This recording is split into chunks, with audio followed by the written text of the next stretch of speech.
What is up, YouTube? This is your boy Armaret, and I am back this time with the Walking Dead review. And I'm just finished watching the season finale. So this is the season 3 finale called Welcome to the Tomb. As always, there will be spoilers, so if you have not seen it, I highly recommend that you go and you take the time and go watch it and then come back. So hold on. I'll give you a few seconds. Go for it. No, seriously, go for it. Go watch it. You got it? Cool. Okay. Well, welcome back. I guess I want to start this one by saying I'm gonna Tarantino this episode. So I'm gonna tell you the ending. I'm gonna tell you who dies. Then I'm gonna tell you how we get there. Seems fair enough.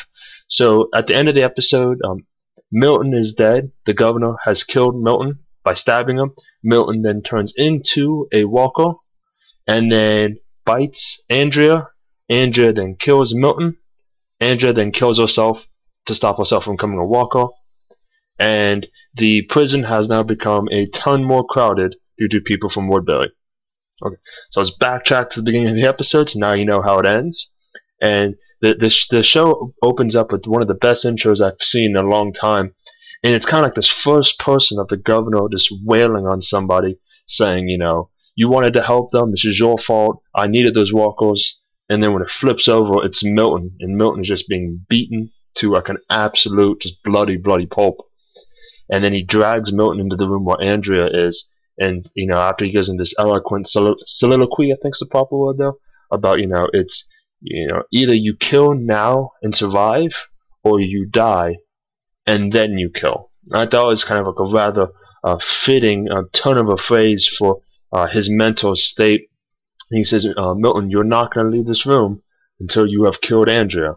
And he gives Milton a knife. And Milton, of course, turns and tries to attack the governor. And the governor takes a knife from him and stabs him 5 or 6 times in the stomach. And says, look, now you're going to turn into a walker. And then you're going to kill her. And then they leave. So for the two of them, the whole episode is Andrea trying to escape from the jail using a pair of pliers.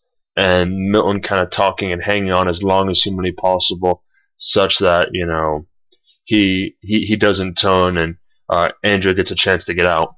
And this is the big battle, the scene that we've all been waiting for, the attack on the prison, the assault on the prison.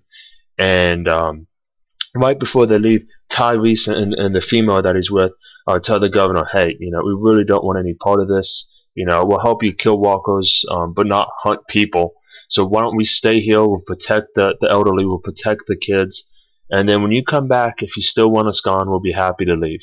And the governor seems surprisingly agreeable to the situation, even giving them a gun to help protect everybody, and then says thank you, and they take off towards the prison. And they come in just hauling ass, blowing up the 2 guard towers, shooting down everything. And you're terrified at this point, thinking, did they get out or did they not? Because right before the governor is seen leaving Woodbury, you see Carle really pissed off, and they're loading stuff up in the back of a car. So you see the governor go into the prison. They've cleared out the main entranceway, and they're starting to go into the prison now, deeper and deeper. And then they kind of hear these noises, and you think, is it a walker or is it the people?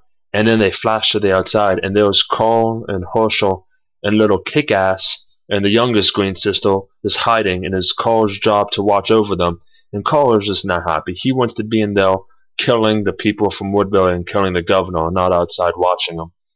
And I gotta be honest with you, I thought that the assault on the prison was incredibly anticlimactic, because they're gone, they're searching for through the prison. 3 or 4 flashbangs go down, some bullets kind of ring out, and then Maggie and Glen are up top in the full riot gear, with the helmet, body armor, and everything, shooting at them down below and running them off from the prison. And all the people pile into the car and take off. And of course the governor is chasing after them. The governor is really mad and cuts them off. And he tells everybody out of the car. He's like, what are you doing? He's like, we have to go back.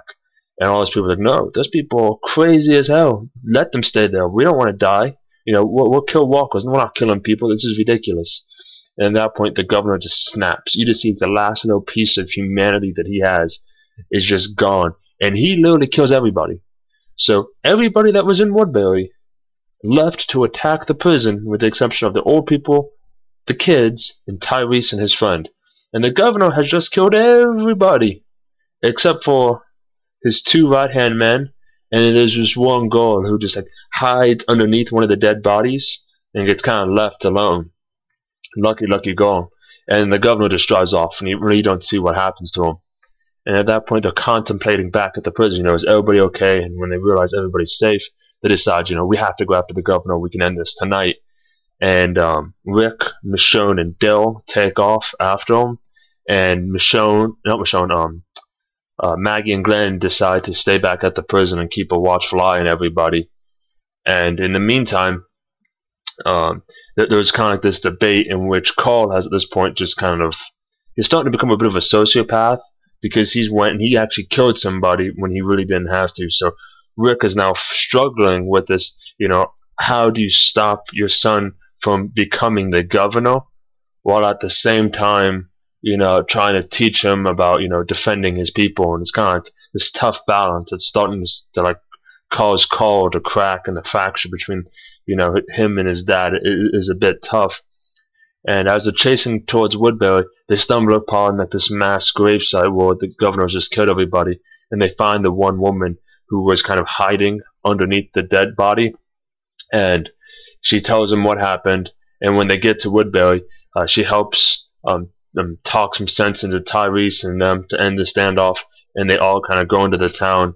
And that's where they said, hey, Andrea never made it back.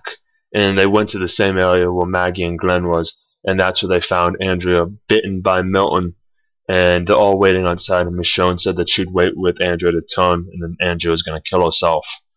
And then they showed this big bus and everybody leaving Woodbury. And essentially what happened was, when they left, they brought everybody in Woodbury with them, because they figured it wasn't safe anymore for anybody in Woodbury, thinking that the governor would kill them all. And that just really angers Carle, which only kind of further shows, the fact that Carle, who's grown up in this horrible environment, has just become so desensitized to death and violence that the thought of helping people isn't even on his radar anymore, which is actually, quite a sad commentary, and almost brings up this nature versus nurture subject. Are we born to kill people, or is it our environment? And in this situation, it's almost like a mixture of both, but it's mainly the environment that he's been kind of thrusted into. So that's where this season is left. And and when they make it back to the prison, Rick is no longer seeing Lori. So it's almost like, now that he's done the right thing for once, and he's saved a bunch of people, he's finally at ease with himself and at peace. And the season ends. Andrea's dead. Milton's dead. The governor is out there with his two henchmen, and nobody knows where he's at. Everybody in the prison is still alive, plus a ton of people. And now Tyrese is finally with them, which makes me super excited that Tyrese has finally joined the survivors. Although I have to admit, I'm still really upset with the fact that they never actually truly utilized Andrea's character as much as she's utilized in the comic book. Because you find in the comic book, she's a pivotal character into defending of the town twice. She's a lover of actually Rick. She is, a strong female empowering character. And in the show, she was just a waste of a character. So I had this mixed emotion between being super happy when she was killed, because she was a worthless character to begin with on the show, but saddened by the fact that her true potential of the comics was never actually realized. But I guess that's kind of how it goes, and I'm super excited to see where they take it next season. Now that the governor's still out there, but they have all these extra people, and what kind of plot twists they bring in. And the comics got this whole other scenario with Alexandria. Give it a shot. Go take it a read. But let me know in the comments below what you thought about this episode. Do you think it was a fitting end to the season? And whether or not you agreed with Andrea being killed off, whether or not you actually liked her, or whether or not you actually thought they should have given her more of a chance.